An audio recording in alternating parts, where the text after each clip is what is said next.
Claridge returned from a miserable episode with lap traffic at Tsukuba to withstand immense pressure at Brands Hatch and claim victory. Longtime rival Ove Trangrade could do nothing to find a way past Quick Mick, but interestingly, this second victory doesn't bring the Brit back to the top of the points. An astonishingly quick and consistent Rob Olenek continues to climb his way up the rungs on the ladder of reputation in this Lotus 49 series. But today's visit to VIR could be make or break for a few drivers.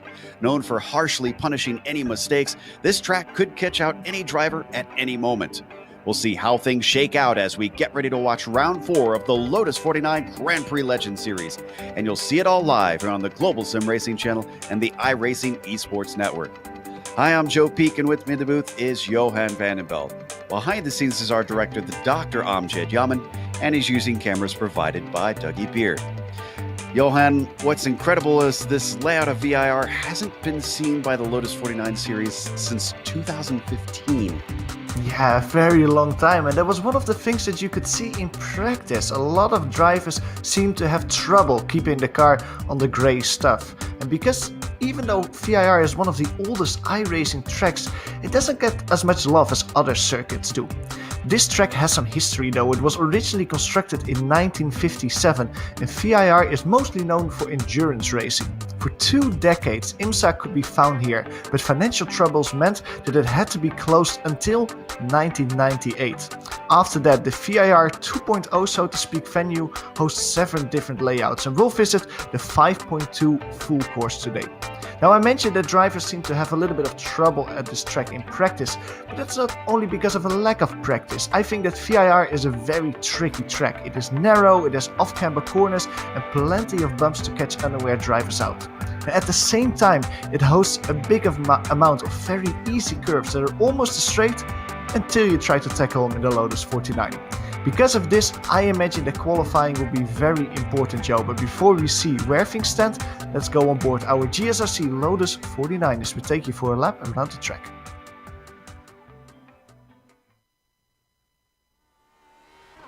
All right, we've got Mick Claridge in the GSRC LOTUS 49, so let's do a lap around VIR. Down the front stretch, which isn't totally straight, you might find yourself counter-steering just to keep it together. And if you do, you can sometimes get an opportunity to try and pass into the horseshoe. This is a tricky corner though, because not only does it have a late and double apex, it opens up on the exit, making it tough to apply the power. Then there's the kink to the left in the midst of the braking for NASCAR bend. Put a wheel in the grass and expect to find yourself spinning towards the barrier. After that is the left hook, which is actually more like a chicane with the immediate right that follows. If anything, you get no rest at all because the corner then arcs its way into the snake. You've got to tiptoe your way through, but also try to carry your speed as best you can because you'll get a fair amount of it on your way under the bridge towards the climbing S's. Here's where it really gets scary because putting your foot wrong just once through this fast series of corners will leave you flying off the track into the Armco. If you reach the top, you've then got South Bend where the track absolutely drops away just as you're trying to apply the throttle.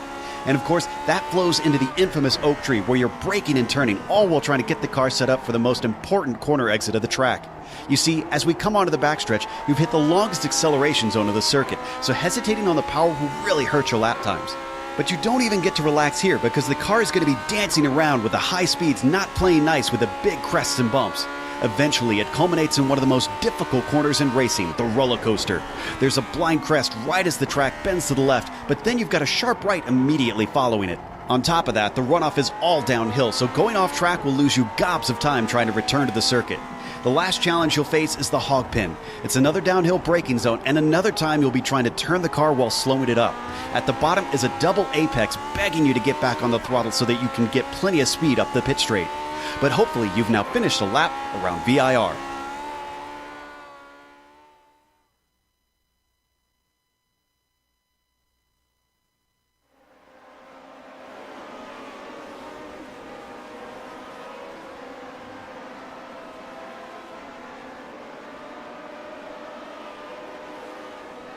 Numbers there. Up at the top, as I said, Rob Olenek still leading the way into the 3rd round. Bill talked about it last week, though, that the drop points will come into play, and that will probably change things around a little bit. But Olenek's consistency should keep him within range. Matt Wright moves down 1 since Mick took his 2nd victory. Ove Trangrade actually jumps up 2 and ties with Matt there in the points. And then don't forget Marco Kika continuing to prove that he is finding speed is the Finn, sitting down in 5th. What about the F2 championship? It sounds like that's getting a little bit interesting there, Johan.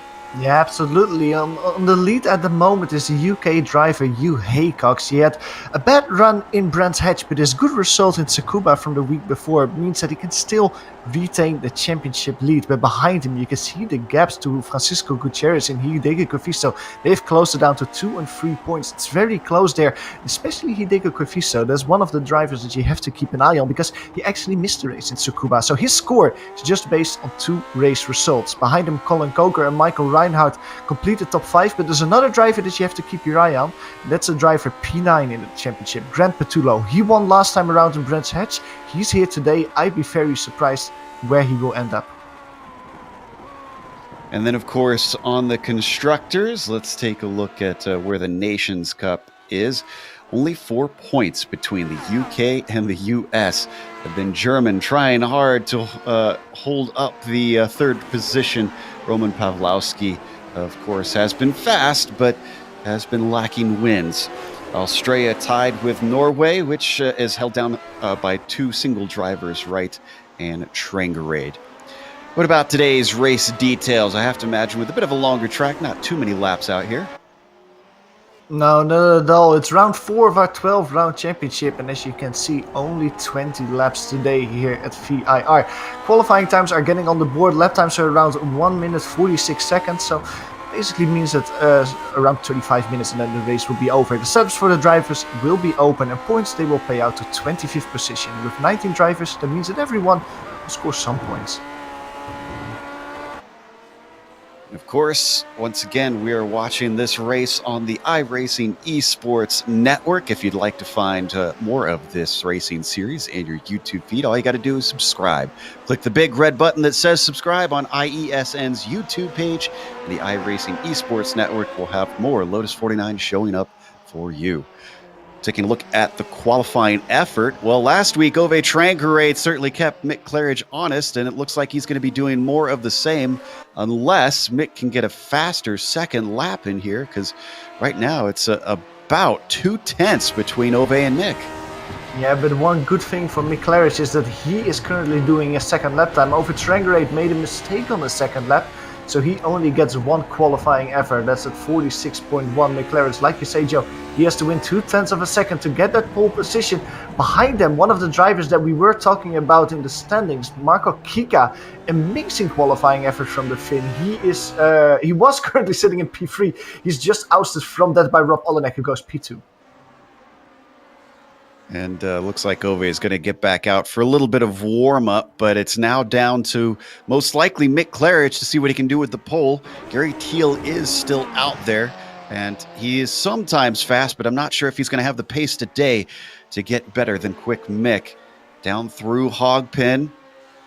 He should be able to get this in before the end of qualifying. Just less than 2 minutes left to go, and then we go racing today for round 4. Up and across the start-finish line. What is the second one going to hold? It's faster, a 45.6, and it does put him on pole by almost half a second over the number 6 car. A stunning lap by Mick Claridge. Absolute blistering lap from him. That puts him well clear of Ove Trangerade. Now let's see who's still on their lap. Gary Teal is coming across. He has done both of his qualifying laps, so he won't go any quicker. He actually goes to a halt now. Maybe we can take a look at Andrew Angia on track at the moment. Does he have both his laps on already? As well, he's currently sitting at 12. Benjamin Soko, that's one of the drivers that we haven't seen for a while, Joe. He also has done both his qualifying laps already, but interestingly enough, he didn't manage to set a single time. So both his laps, he got an off track. That means that Benjamin Soko, when he shows up, always one of the quicker drivers, one of the drivers that can fight for a podium position. He's outside the top 15. Yeah, gonna be a very tough day on a track like this one for Ben Zoko. As you mentioned, used to be a regular. Unfortunately, just because of the time shifts that this series goes through when daylight savings time happens, he had to step away because down in Australia, the starting time changed for him too much to be able to stay with it. Let's see, Robin Robert Reynolds, of course, did not get a lap time in. He's going to start at the back. Colin Coker not going to be able to finish his second lap in time. And with the clock ticking down, that's going to be the end of qualifying. Let's go through our starting grid.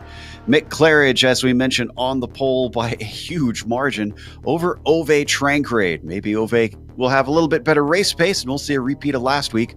Rob Olenek will be starting in third, our points leader, continuing his consistency with Marco Kika on the outside of row 2 next to him. Gary Teal will start in fifth, with Phil Lake coming in once again to start in sixth. Hugh Haycox will start in seventh, and Matt Wright P8. Then it's Grant Petullo in ninth, and Daniel Sadro rounds out your top 10.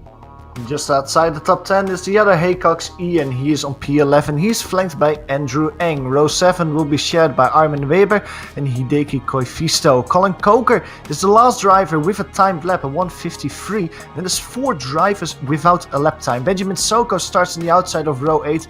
Bruce Nelson and Francisco Javier Gutierrez can be found on row 9. And Robert Reynolds will round out the grid in P19. So a decently sized field for a track that's known for sometimes being a little unpopular. Glad to see this sort of turnout here today in the Lotus 49 series. Question is, how many are going to get to the finish? It is tough enough in modern cars, but in this old machinery, I'm curious how many will be able to survive around here. I know I have a particularly miserable memory myself where I gave away the lead at this track by my own error. And I wouldn't be shocked if a few followed suit. You can see them all lined up on the grid. We're just waiting on Teal, the last of the group, and then we get to go racing for 20 laps here in round 4. And he plops himself down on the grid. So the engines start to rev. The lights come up. Green flag is out. It's a decent start from Mick Claridge. Not a good one for Ove Trangrade. Very poor off the line. Olenek takes advantage of it. He gets up into second before the braking for the horseshoe. A little bit of side-by-side action in the mid-pack. But otherwise, it's looking good so far as they work their way out of turn 1.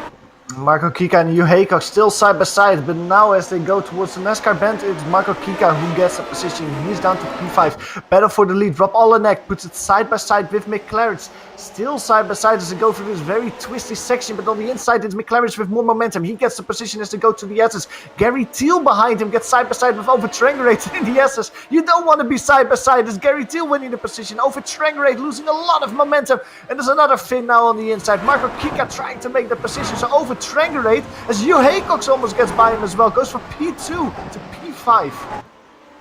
And we had a car off. That was Matt Wright narrowly avoiding the barriers. Otherwise, it looks like they were going to get through the climbing S's for the first time. Now they hit Oak Tree. It is still Mick Claridge up at the front. And you can see a car off there in South Bend. Oh, and it's a massive pileup coming out of Oak Tree. Looks like Grant Petullo involved. Yeah, Philippe Blake was turned around by Grant Petullo. That caused everyone behind him to bunch up. It seems like all the drivers are going again. Philippe Blake seems to be okay with his car. In the back, a little bit in the back of the field, Benjamin Soko is winning a position. He's overtaking Andrew Angus to reach the roller coaster. Let's take a look at the replay of Matt Wright. I believe this was the incident in the climbing S's. I wonder if this was due to the checkup with Trangrade up ahead. You can see them going side by side. No, it was contact with Ian Haycox. Look behind him. He just gets torpedoed there by Ian Haycox. I think that Ian just completely missed his braking point or something. And then or just didn't realize everyone in front was just way slower than him, but he completely rams it from behind. This is Phil Lake's incident. Oh, he was side by side with the car ahead. And then it looks as though, I'm trying to remember who that was. I think it was Sadro that got into him. Petullo. Petullo, excuse me. Yes, thank you. Yeah, Petullo just trying to take advantage. Unfortunately, the space was not there. As we come back live, And who is that being overtaken? Colin Coker being overtaken by Philippe. Like, yeah, that's a good thing about all the action that we saw lap 1. Only one retirement, fortunately. That could have been a lot worse. Only Matt Wright is sitting in the pits. Philip Blake is, after his spin, just moving forward. He's currently sitting in P15 after he just overtook Colin Coker. That's Grand Prix, I think, going through the grass. That is in Oak Tree. A little bit too much speed. He loses positions to both Francisco Gutierrez, Philip Blake, and also to Colin Coker. Second lap in a row as side-by-side action between Haycox and Trangarade. Trangarade manages to get by into 5th. It has not been a good start for the driver who was on the front row at the green flag. Now, currently going to have to chase down Claridge about 6 seconds behind our leader. Olenek actually set the fastest lap from P2. He is chasing down our number 1 car. And Gary Teal, with all that action, has shuffled up to P3, having started 5th on the grid. Yeah, very good start for Gary Teal. Last time around, he had a 46.5. He is around the same pace as Mick Claridge is. But like you said, Rob Olenek seems to be the man on the mission at the moment. He brought the gap down to under 0.5 of a second crossing start's finish line. You can see through the S's he has brought it down a little bit further. These 3 drivers are on top of it. Behind them, Marco Kika cannot follow the pace with a 47 last time around. He has to start looking behind to see if he can keep over Trangarade behind him. The gap between those 2 drivers is around a second at the moment. As we watch the Finn work his way through South Bend, it's worth noting that Olenek took his first victory in the Lotus 49 Series broadcast 2 weeks ago at Tsukuba. And since then has certainly been on a tear. He loses a little time down the backstretch. It increases to about 0.7 of a second up to Mick Claridge, so not going to have a chance to try and pass on the roller coaster quite this time. But if he keeps him in check, mistakes can be easy around here, and then something might open the door. Move happening for P13. Philip Blake is getting by Arvin Weber. Philip Blake, like we said, he spun early in the race, working on his comeback at the moment. Getting by Arvin Weber, and Francisco Javier Gutierrez isn't that far in front as well. So Philip Blake is starting to recover from his spin early in the race, slowly making his way to the top. Down through Hogpen. See if he can get himself a run off of here. Nope, a mistake ought to do it. As Gutierrez slides wide in that final right-hander. 2 positions gone in a flash. Weber also sneaking through. And that's one of the things that we haven't talked about is the weather today, because we see a lot of cars sliding, making mistakes. I think, Joe, that's because of the temperature. The track is a whopping 50 degrees Celsius, 122 degrees Fahrenheit. It is blistering barbecue weather in Virginia. Now, this will mean that the tires will be cooking alive at the moment. The cars are very, very sliding, and you can just see that on track. The drivers seem to struggle a lot with getting the car gripped up, especially in these quick access corners. And they really have to keep an eye on that and just try to maybe take it a little bit calmer at this moment to just cool the tires down. We need to start keeping track, a tally of the hottest temperatures we've ever seen, because I'm thinking that might be it. Just incredible. Yeah, Michael Kika is one of those drivers who just suffered a huge slide through the S's, through turns 7 and 8 it was. That immediately catches over Trangarade up, so battle for P4 over Trangarade with a good run out of Oak Tree. Swinging it to the inside is the Reese roller coaster. Yeah, nothing that Michael Kika could do there after that horrible run. He had probably very warm tires after his slide. That is 1 position down for the Finn. He's now in P5. Got to give credit to Olve after that bad start. He's doing a good job trying to recover. It's another 3.5 seconds up to Gary Teal, so he's got a little work to do to try and run the American down. Which we should point out that... and Kika had a problem on the front stretch. Whoa! So close with Andrew there. And unfortunately, this was Hogpen that sent him spinning into the Armco. Too much speed, just not scrubbing enough speed of the car before that. Yeah, putting both left side tires on the grass and it just spins him around, Joe. Gonna watch on board. So This is Andrew Ang's perspective, seeing the car come back on true. Whoa. Wow. Heart in your throat. So unfortunately, that caused Kiko to have to take a tow. Marco, unfortunately, too damaged to continue. So we jump up to 5th place. This is Hugh Haycox just ahead of Ian Haycox. Father and son racing next to each other once again. And especially Ian Haycox is, after that contact that he had lap 1 that destroyed the front part of his car, he's just continuing a very steady run this race, already gaining 5 positions so far. And it seems like Ian is slightly quicker than you at the moment. Last time around a 47.4 versus a 47.5, so not a lot of difference. Just closing the gap down steadily. What impresses me about these two is not only is it interesting that we've got a father and son so close on pace, but that have such good pace. They are, at least in Hugh's case, in the top 5. And in these cars, that's not easy to come by. Absolutely, and that's one of the things that we also should put some emphasis on. Hugh Haycox, of course, is leading the Formula 2 championship, so with a P5 result overall here, he will do amazing business for himself in that championship, just extending that gap that Francisco Javier Gutierrez and Hideki Kofisto almost completely closed down towards. Oh, did Ang actually have contact with Kika last lap? Because he's come into the pits. I'm going back to see if there's anything that happened. He had a little moment after that, a few corners after he had that very scare with Kika. There was a NASCAR bend left hook. He went off the circuit there. But it seems like he didn't have any damage, so he's also back on track at the moment. I don't exactly know what happened with Andrew Ang. Maybe he can come in for an interview afterwards, we can ask him. But good news for him that he is back on track. But he is, though, in P16. He has lost a lot of positions. Wonder if maybe he forgot to put race fuel in. It's a 18-second stop, so it seems a little short for repairs.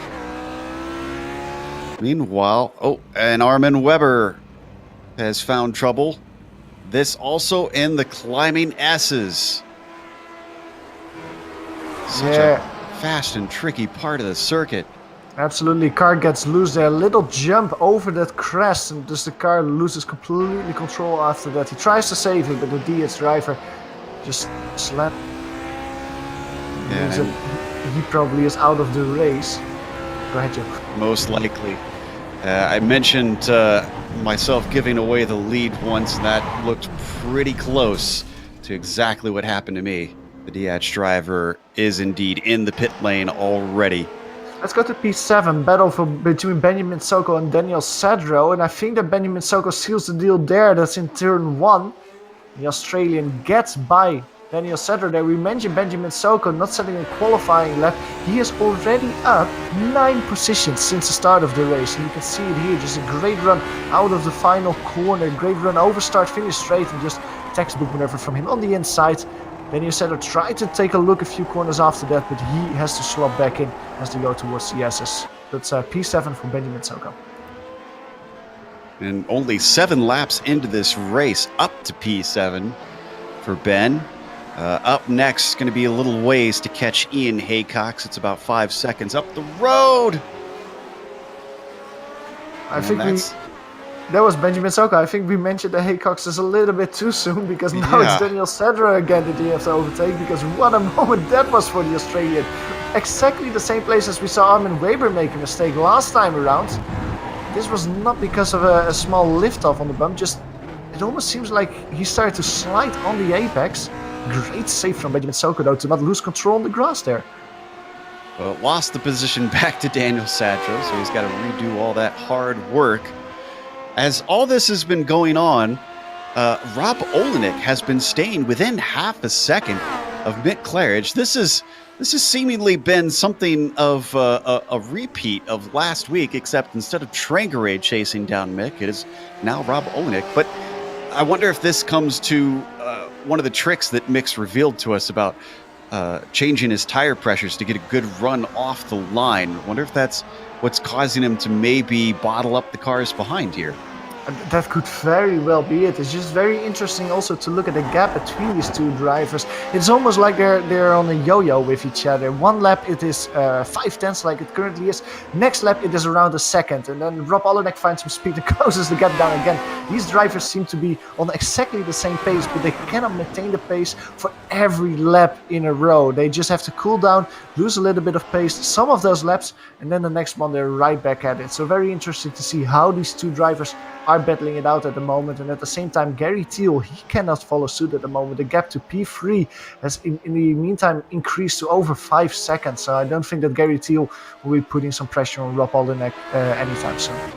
Yeah, if anything, Thiel's looking in his mirrors, because we mentioned Ove Trangerade having to chase him down. Well, he's cut that down to about a second and a half. So I think the Norwegian has his eyes set on a podium finish. I don't think Gary's going to give that away easily, though. No, I don't think so either. If you're in a podium position on this track, I think you're going to fight tooth and nail to keep that position. In the meantime, talking about defending positions, let's go back to Daniel Sedro, because Benjamin Soko has caught up with him as they go over the back straight towards the roller coaster. Benjamin Soko in the draft takes a little look on the inside, thinks the better of it, and slots back in there. This is an area of the circuit now as they go through the roller coaster where overtaking is very difficult. You have a quick succession of left-handers, right-handers. Only one racing line that's kind of possible here. But as they go through Hogpen, this is where you have to set yourself up and basically do the same as Benjamin Soko did a few laps ago. Get a good run here and try it again in turn 1. The gap this time, however, seems to be a little bit bigger. I don't think that Benjamin Soko is close enough to try and move. He gets closer slightly in the draft, but it's under braking. Has to wait, cannot make the move stick in turn 1, but he's closing the gap, Joe. He's closing the gap for sure. Sadro with an excellent defense, getting a good run off the corner. From here, it's a lot of technical bends left and right, offering little in the way of opportunity to try and overtake. So Zoko just waits patiently behind. Should point out that Phil Lake is closing the gap on them too. Remember, he was set backwards by that first lap incident. The number 4 car could find himself in a 3-way fight pretty soon. Yeah, that's one of. I just wanted to say Benjamin Soko can maybe wait a little bit because he knows that he's quicker than Daniel Sedro. He already passed him once. But at the same time, Philip Lake is closing in, so he should want to pass Daniel as soon as possible, so he doesn't have Philip Lake breathing down his neck anytime soon. As they go through Oak Tree, this is probably one of the best overtaking points of the track if you get a good exit here. But just look at that growing immediately. Benjamin Soko taking too much speed on the apex there and can go later on the throttle. It really helps Daniel Sedro defend his position. But it is a very long straight over the final bump here. To go to the braking zone of roller coaster. Once again, he's just too far to try and move there. I love getting this onboard view down the backstretch because you can see how much the cars are bouncing around, even in a straight line. It shocked me looking because it has been a while since we've been here. Just seeing the onboard when I made the lap guide is a big correction there from Zoko through the final corner. The onboard with Mick Claridge around the lap, how much the car was dancing around in some of these fast straights. Yeah, and that's one of the things that I always feel I struggle with when I try this car on this track, because it's just all those bumps you have to keep in mind, because you saw Armin Weber struggle with that early in the race, and he couldn't save his car after he went over a crest like that. He lost control, but that's so easy to do in the Lotus 49. So it's just one of the extra challenges the drivers have to keep an eye on. Daniel Sedro making a mistake though. That is in turn 4, the left hook, taking too much speed there. Going over the grass, losing that position to Benjamin Soko. So Benjamin, the only thing that he had to do that time around was wait, and he is now back to P7. And let's jump back up to P3, because here comes Ove Trangerade. He's got a fantastic run this time. I'm not sure if Gary Thiel will have a way to hold him back, because he's close enough for a slipstream as they pick up speed. The Norwegian going to duck to the inside of the first part of the corner, but that's going to be the outside of the second half of roller coaster. He actually goes a little bit off track, and somehow Gary Thiel keeps him behind. They've got lap traffic in front of them. This is Colin Coker who's a little bit off pace. He's trying to pull out of the way, just barely getting out of there in time. Ove Trangerade saw that happening. Ooh, as he puts both wheels on the crest, barely saves it, Ove Trangerade. He saw Colin Coker. He tried a different line to immediately dive on the inside of Gary Thiel. Great thought of him, but it just didn't pay out, and he has to recuperate after this, try to chew back that momentum that he. Some very tense moments here throughout the field. Now halfway through the race, Gary Thiel, you see, and the white machine in third place. Ove Trangerade, who may have started in second, fell all the way back to sixth. He's now recovered to fourth and is looking to try to move back onto the podium, but is having a difficult time with the local driver hailing from the Virginias, Gary Thiel, looking for a good finish here at a home track. Around 0.8 of a second between these two drivers, so let's maybe jump back to Philippe Lake at the moment, because we were talking about him and he has closed down the gap to Daniel Cedro after Daniel's mistake. As they go through the S's at the moment, there's less than 2/3 between these two drivers. In front of them you can see a little speck getting smaller and smaller. That's the Australian Benjamin Soko. He's trying to drive away from this battle as quick as he can, because I think that of these three drivers, Philippe Lake is the quickest, Joe. Yeah, Philippe Lake is certainly all over Sadro like a bad suit. And he's close enough he could take a peek in Oak Tree, but I'm thinking he won't want to there. Waits patiently behind, looking to set up the run off the corner. Maybe just a little too wide through there.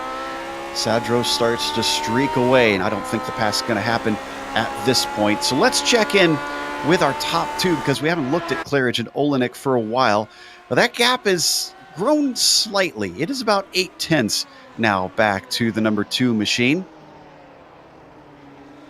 I think the battle that is heating up is the one for P3. Let's go to that, because Ove Trangerade is trying a move on the outside of turn 1. Gary Thiel's defending the inside, side by side through turn 1. That inside one has less track to cover, so Gary Thiel can stay in front, but Ove Trangerade is putting the pressure on it as they go towards NASCAR bend. The Norwegian trying to close down the gap. This is not a place where you can make an overtake. Only when the driver in front makes a mistake. Gary Thiel slows it down just enough to keep it on track as they reach the S's. This is a very difficult part of the track. You have to follow here, Joe. You cannot make the overtake yet. You just have to set yourself up for a good run out of Oak Tree. Certainly, Thiel is making life a bit of a headache for Trangerade. You can see how much more pace he has, as once again he gets right underneath the gearbox of Gary. Through South Bend, they swing it, plunging through the valley up towards Oak Tree now. This is where we saw Trangerade get incredibly close to get side by side even. Can he get it this time? Oh, he's incredibly close. That purple machine could have an even better opportunity. They climb up the hill, bounding over the crests. The car closes in the slipstream. Last time he chose the left side. Once again, he's going to be to the left, but this time he's farther ahead. Can he chop off the nose? Not quite. But he's still holding it side by side. They're going to come back downhill out of the roller coaster towards Hogpen. Gary Thiel not willing to give up the ghost. Still wheel to wheel. Neither car is willing to relinquish this third place, and it is going to be a drag race up the front stretch. This could be hairy around these kinks. Wow, that little wiggle from Ove Trangerade, almost just caravening into Gary Thiel there on the inside. Gary Thiel still has the inside of the racing. The inside of turn 1 as well. Ove Trangerade has to go the long way around. He's sliding a little bit more at the apex, and that actually means that Gary Thiel fends him off. What an amazing defensive maneuver from Gary Thiel to just not give up. Stay there on the inside and just get that P3 position back. Ove Trangerade has to slot in behind him, literally where we left off 1 lap ago, and he has to try it one more time. Robust defense from Thiel. And as that was happening, a pass for Philippe Lake over Daniel Sadro. Let's see where exactly this went down. Oh, in an unusual spot, coming out of South Bend up to Oak Tree.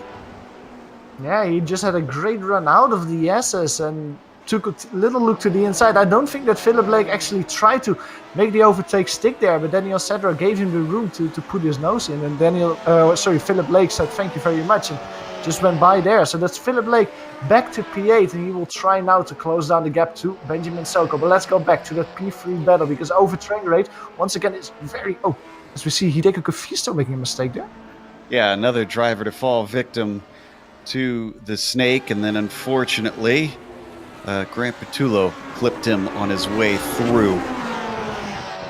So like I said, the battle for P3 is going on as over Tranger almost loses control there. Too greedy on the throttle, trying to stay close with Gary Thiel and put himself in a good position to try and move down turn 1.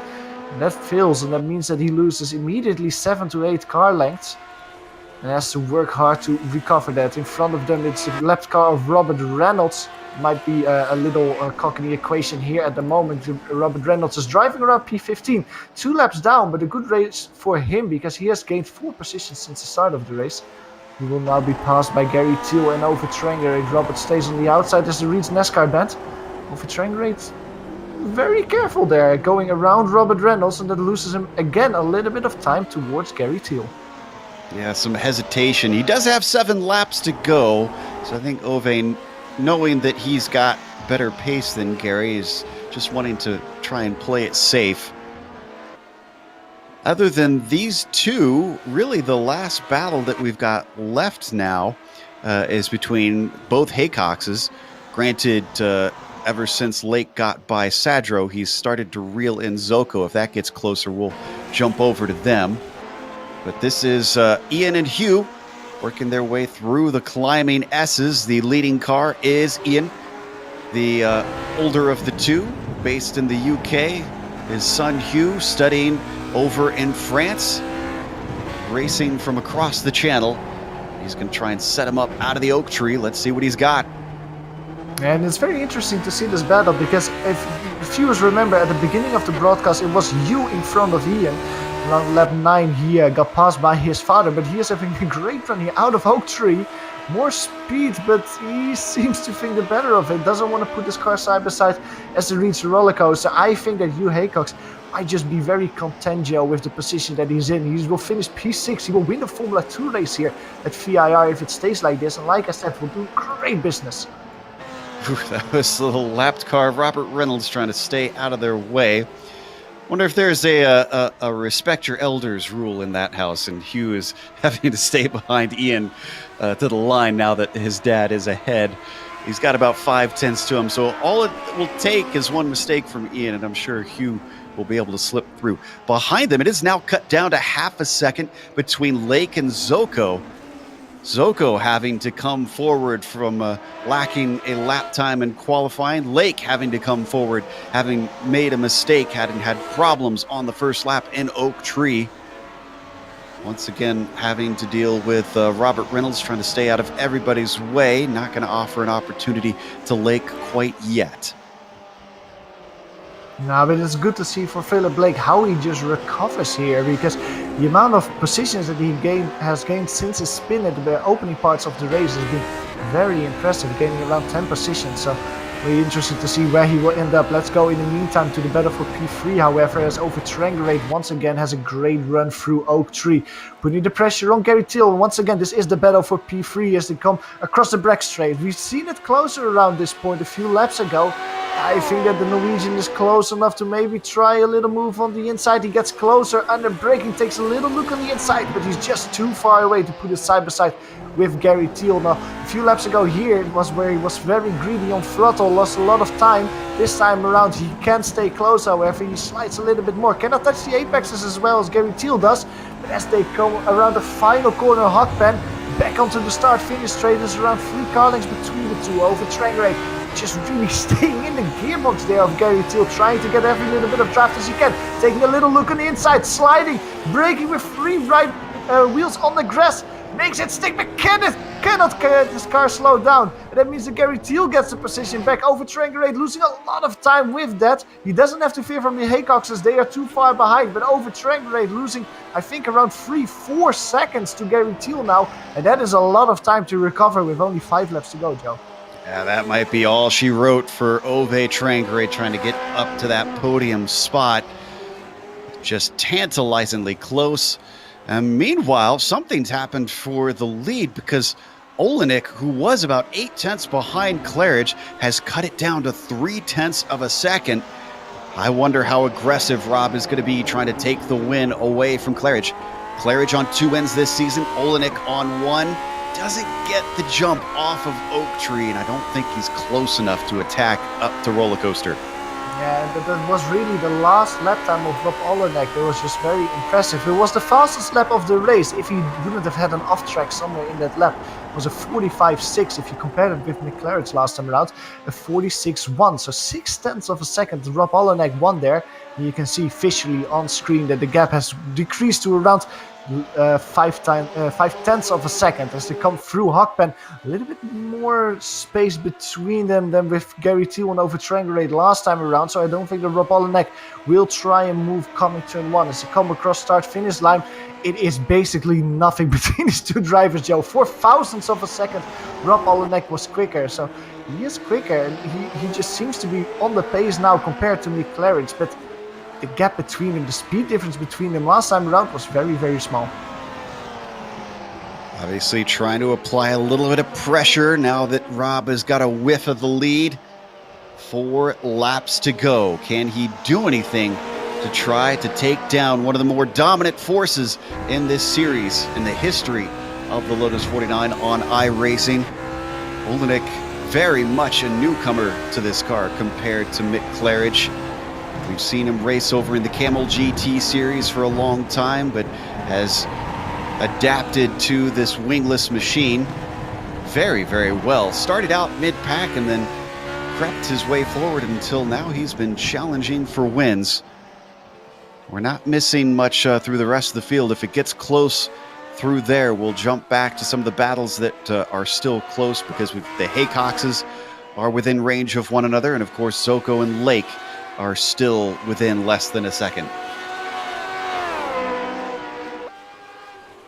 Little bit of lap traffic might play a factor now as well. Will be Andrew Eng, the next live, and then will be lapped. He's driving around at P13, around 3 seconds in front of Mick Claridge. As they come down the roller coaster, set themselves up through Hockpen. I would say that the gap is closing down even more, around 3 tenths of a second between these two drivers. Rob Olenek, like you said, Joe, is just putting more and more pressure on Mick Claridge over start-finish line. I'm very curious to see the speed difference lap time-wise last time around. This time it was around a tenth of a second that Rob Olenek was closer.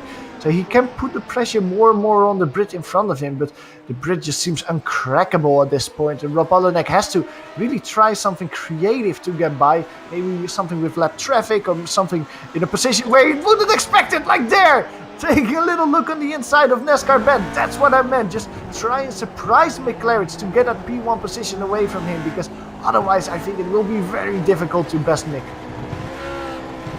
I don't know if we've got time to look away from this. We did have a pass, I can report. Hugh Haycox took advantage of Ian's error in Oak Tree to slip through the inside. Let's stay with this battle for the lead as Olenek obviously getting more and more hungry. You talked about the lap traffic of Andrew Ang up ahead of them.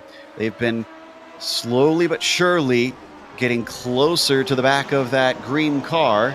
And as they catch him on the backstretch, though, look at this. Andrew is heads up. He pulls off to the side. He doesn't want to try and interrupt this. And wow, a bad exit off of Oak Tree. Look at all the time that Rob Olenek lost in that one corner. Yeah, he was too excited going onto the throttle now and just lost a lot of time with that. Now we go to a replay of that overtake that we saw between you and Ian Haycox. This happened last time around, as you mentioned, Joe, as they went through Oak Tree. Yeah, go ahead. Yeah, I was going to say, I said it might take a mistake, and that's what it was. Just a little too wide of the first apex, and Hugh said, "Thank you very much, that one is mine."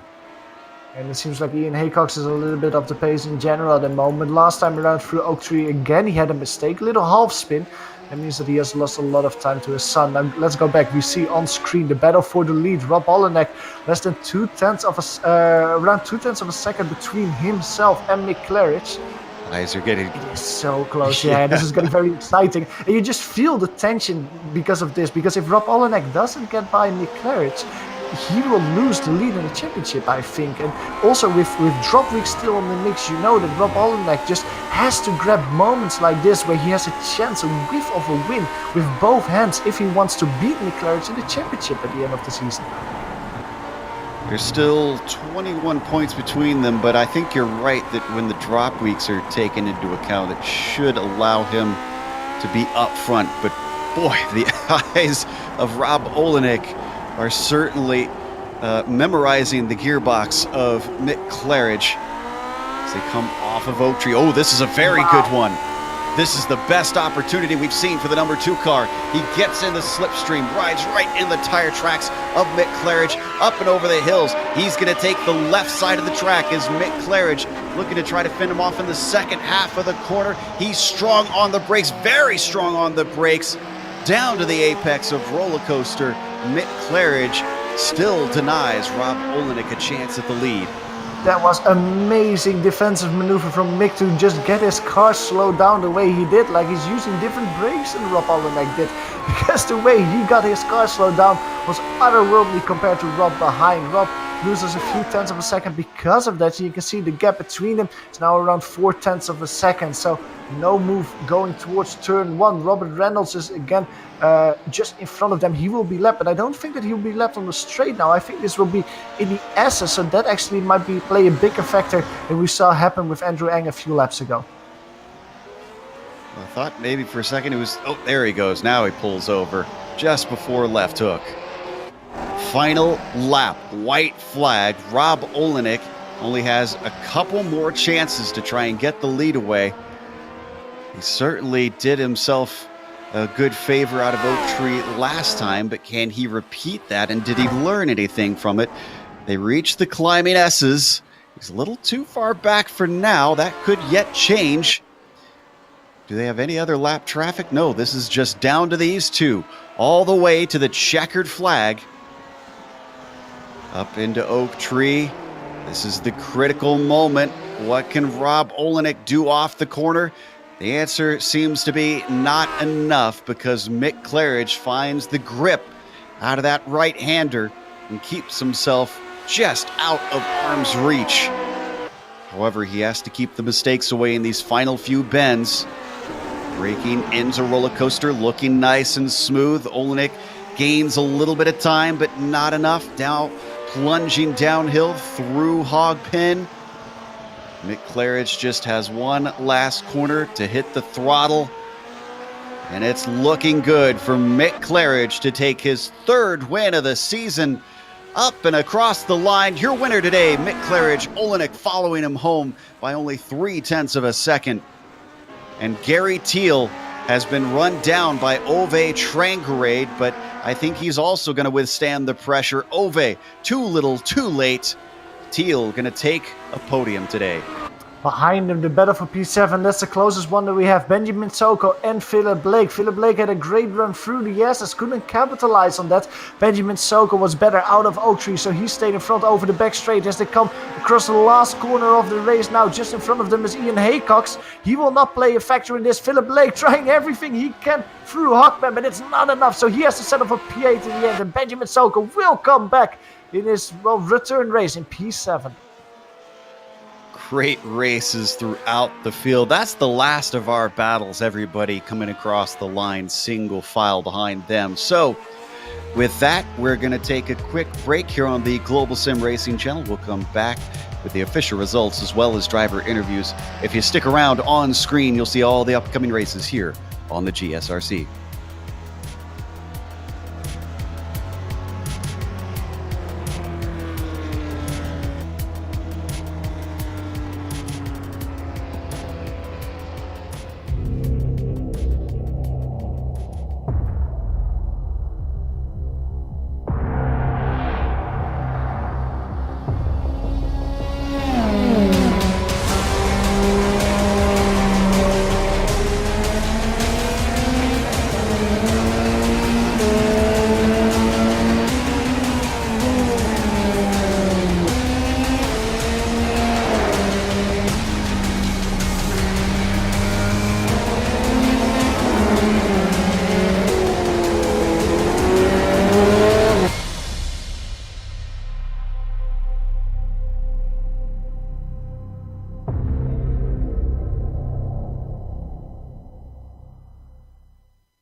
Welcome back to Virginia International Raceway. We just watched round 3 here of the Lotus 49 Grand Prix Legend Series. Mick Claridge takes his 3rd win of the season. But Olenek has certainly shown that he is someone to watch out for, not just on track, but in the championship itself. Less than half a second between them at the line. Gary Teal had a similar fight to take 3rd. He started 5th, but took advantage of others' misfortune, including the likes of Ove Trangrade, who started on the front row and has to settle for 4th place. Was much faster than Teal, but could not find his way by. Hugh Kaycox, a great run to 5th place. Same thing for Ian. His father went from 11th on the grid to 6th out there today.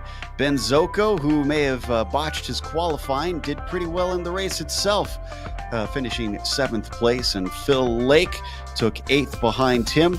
Daniel Sadro wound up with P9. Grant Petullo, we completely missed the recovery drive he had to make after his incident with Phil Lake at the start. He wound up in the top 10.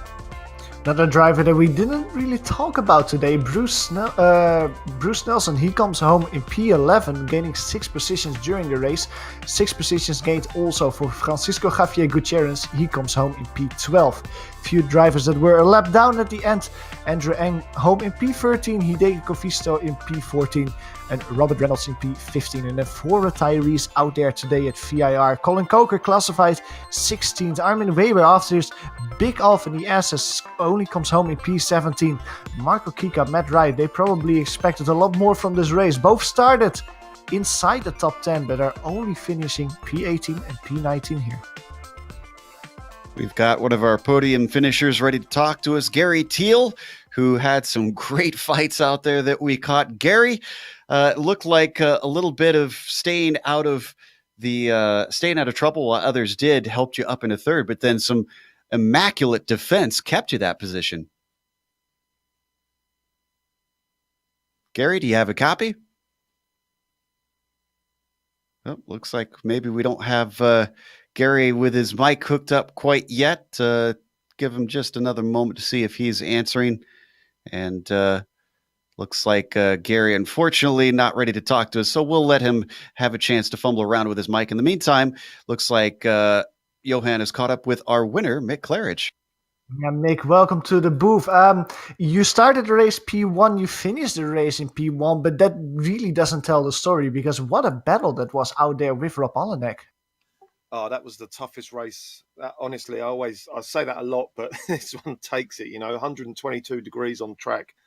It was, I feel like we've just tested out the new wet track model, for iRacing. It was unbelievable. I just couldn't get the power down anywhere. I was braking early, and, you're in trouble when you brake for turn 1 and you see your delta time going, up by about 3 tenths. You've messed up, Yeah, we were seeing that during the race, that you save 122 degrees Fahrenheit, over 50 degrees Celsius out there today. What can you do as a driver when you suddenly are thrown into track conditions like this? Because I remember looking at you during practice before the race, you were around 2 seconds per lap quicker there. So this track state was completely different as what you were used to this morning. How do you prepare for that when you come into a session that is this hot? Well, it wasn't quite that much of a gap. It was, I had a bit of a gap on Rob in practice, and over just, and so I just ran normal tire pressures, and then when we came into the servo, you must have seen the guys putting on the chat, sorry language, look at the track temperature, and I just ran normal tire pressures, thinking that they would be all right, and you probably know yourself, iRacing's a bit backwards with tyre pressures. So, should have run higher tyre pressures, because you just can't get any, couldn't get any heat into the tyres, if that sounds weird, at 122 degrees. But you can't put the power down, you can't do anything. And as soon as you put a bit too much power down, that's it. The tyres have overheated for a good sort of 4 or 5 corners. So it just reminded me back of the old V8 supercar days when that car came out. It was eggshell, throttle eggshell. You managed to beat the eggshells at least and come home here in P1. Now, you and Rob, you're really the story of this season. You're together at the top of the championship again here at VIR. You're at top of the race together all the time, fighting with each other. Do you really think that Rob will be the driver to beat for you if you want to get another championship in the Lotus 49? You're missing Roman today. Don't forget Roman. He's seriously on pace. I think he came yesterday second behind Rob. It was only about a second in it. So Roman's up there as well. The guys are just getting quicker. And as far as goes for Rob, I mean, he runs this. He runs the Audi GTO. He runs the Lotus 79. He was in last week. These are the true guys of the true aliens of this sport. They really are. I can't do it. There's no way I can get in 3 different cars and be on pace. So that's fair play to him. Very good. Well, congratulations out there with your win. Enjoy the champagne, and we'll hope to see you again next week at Bathurst. Cheers, guys. Yeah, see you next week.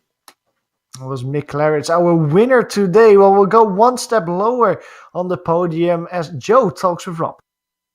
Yes, last week it was Ove Trangrade that was threatening Mick the whole way around. This week it was Rob, but it looked like it is incredibly difficult to pass here, and I'm sure the low grip didn't help that either. Oh yeah, it's really hard to pass. The one time I got really close coming into Bitch Corner, I think it's called. I can't believe he held that line. I thought like the braking would have been off for him or something, and then looked over and he's still right there beside me. But man, that was fun. It certainly looked fun, and you continued to apply pressure all the way around. Now, obviously, you've had a very good season here. You've got a couple second places. You've got a win under your belt. I mean, the drop weeks are obviously going to steer this back in favor of Mick Claridge a little bit, but I mean, how do you approach the rest of this season, seeing you've not only been able to take advantage of others' mistakes, but have really actually gotten on pace with the fastest drivers? Mick's helped me a lot with the setup of the car, which I think made a big difference on my pace, which is awesome that he would do something like that. And I don't know. I'm going to try to win it. I mean, he's going to be missing a couple weeks towards the end of the season, I think. And then he already had that 1 week out where he got crashed out at Zuba or something like that. So that's kind of 3 for him already. So even if he does kind of average better than me, I got a shot if I can just keep finishing really high. This will be phenomenal stuff, considering your performance over in Camel as well. Congratulations on a second place, and thanks for an exciting race from our perspective. Yeah, thanks, guys. I'll see you next week. And I believe Johan has Ben Zoko ready to talk to us, who certainly had his excitement. Yeah, well, I think that we can brand Benjamin Mr. Excitement after the race that he had today. Benjamin, welcome to the booth. What a race you had. You started as one of the drivers that didn't have a qualifying time, but you just blasted through the race, gaining 9 positions. How was that for you? That was exciting, and that was the plan. I had about 15 minutes practice all week. This is the only race I've done this week. I haven't been able to get a race in, so I had about 15 minutes practice, and I decided that I think it would be a bit more fun if I started from the back, and I was right. It was a lot of fun. I had a good battle with Daniel, I think, and then I had a lot of trouble trying to keep Phil at bay because man, it got close a couple times. Yeah, it was only 1/10 of a second in the end. Now, you mentioned your battle with Daniel Cedro. At one point, you also got by him and then immediately lost the position again. Something happened in the SS. What exactly happened there from your perspective? Was it just the track temperature, the track state just catching you out, or was there something else? It was I hit the curb too hard and I couldn't land it. I mean, I think there's some time to be gained by cutting those curbs through there, but again, as I didn't have any real much practice, I hadn't really nailed down the proper line through there. And I think on the cool down lap, I think I did. I was like thinking, oh well, Phil was really gaining on me through there. I must do something better. And I tried a little bit of sort of trail braking through there and staying off the curbs, and I think it was faster. So yeah, just lacking some practice here. But yeah, I was looking at the split times, and I was really hoping I'd be able to catch up to the Haycock's father and son duo out there, and that was my goal. But I couldn't quite get there because of all the pressure in those battles and too many mistakes. As always, next week when we go to Bathurst. Now, just real quick before I let you go, you mentioned that you didn't have a lot of practice coming into this race. We already talked about it with Mick, but immense track temperature here today, over 110 degrees Fahrenheit. Was it difficult for you as well to come into a session like that with a little practice, or did it actually help you because you were not used to a track with a lot lower temperature? The temperatures in this place don't really ever bother me. I don't know what to do with tire pressures to make it good or bad. I just literally grabbed a setup off VRS from Mick that looked like it was from Rob. So hats off to whoever had the set. I didn't have enough time to play with it. I do normally prefer a little bit of more rear brake balance than those guys, and I think that was hurting my confidence a little bit in the braking zones. But I prefer it slippery and hot. I don't know why. I don't think I'm any faster or slower. I just prefer it. So yeah, I just try to adapt to whatever conditions they are, and go as fast as possible without coming off the track. It was certainly visible that you feel like a fish in the water in these weather conditions. Thank you for talking with us, and congratulations with your great recovery race, great overtaking race out here at VIR. Yeah, it was good fun. Thanks, GSRC. See you next time. That was Benjamin Soko talking with us. He finishes P7. Now, in the meantime, Joe, you have Gary Thiel once again. Yeah, let's see if we've got him mic'd up. Gary, do you have a copy? Oh, looks like maybe Gary, unfortunately, was not able to sort things out in the interim. It was a very well-earned podium, we must say. It's a shame that we doesn't look like we'll get to talk to Gary. Definitely commend him on what is an incredible defense that he used to be able to hold on to P3. It is going to close us out, though, and we want to give another thank you to the Lotus 49 community for bringing us back for another season of coverage, and to iRacing for putting us on the iRacing eSports network. Again, we highly encourage everyone, if you've been enjoying this content, to subscribe to IESN. All you got to do is go to their YouTube page and click the big red button that says subscribe. Thanks to the companies that provide the software and hardware for our broadcast. You can see them listed here on your screen. And additional thanks go out to June Lalonde, who provides our wonderful music. See the screen for how to get a hold of more of her great work.